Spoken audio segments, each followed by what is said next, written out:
Sobrang saya ko lang na nakita ko talaga siya na bumalik, kuya. Si Brent po, isa po kasi talaga siya sa core ko po dito sa bahay niyo po. Grabe talaga yung pamanon.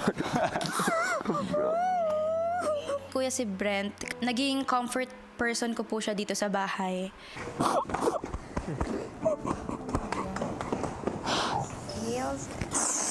Oh my God.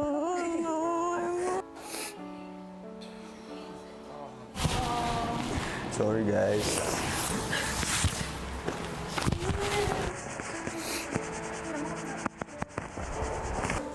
Bro. Sorry, bro. Sobrang saya po. Parang pangalawang buhay. Grabe po yung bigat dun kanina, kuya. Pero ngayon nakahinga na ng maluwag. We hug them tight. For you guys, we hug them tight. Si AZ patuloy na naging emosyonal. Parang ang dami nagsisink in sa akin, kuya. Ang dami ko naiisip na etong nominasyon na to, parang dito na talaga babagsak yung realidad kasi dito na talaga kami mag-uumpisa na magbawas. Like, pabawas na po talaga kami.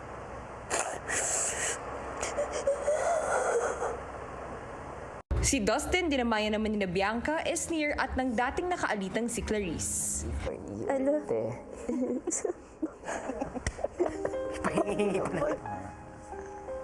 Happy for you. Maitutuloy. Huwag muna mag-iraya. Dito ka muna. Dito ka muna sa amin. Medyo shock po ako, kuya, sa mga pangyayari kasi first time ko pong maranasan yung eviction na kakaiba.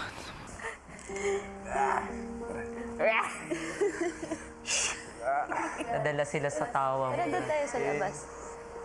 Nadala sila sa kuha sila. Sa dila mo, Dustin. Grabe. Anong pakiramdam? As in, sobra. Kasi kami sobrang kabali. Tayo kasi sobrang kabado na. Wala, tatanggapin mo na lang. Maya-maya pa, ang naligtas na si Ralph, hindi na rin napigilang maging emosyonal. Ako po, sobrang nagpapasalamat po talaga ako sa mahal at supportang nakukuha ko from outside. But syempre po at the same time, nawalan po ako ng dalawang kapatid. Si Michael at si Emilio po. Ilang saglit pa, lumabas sila ng kaduwong si Dustin sa garden kasama ng ibang boys na pawang malungkot din.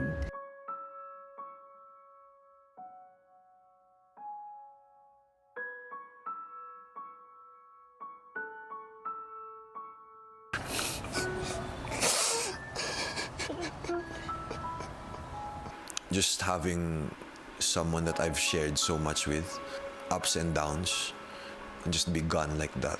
Parang, syempre, masakit po talaga, kuya.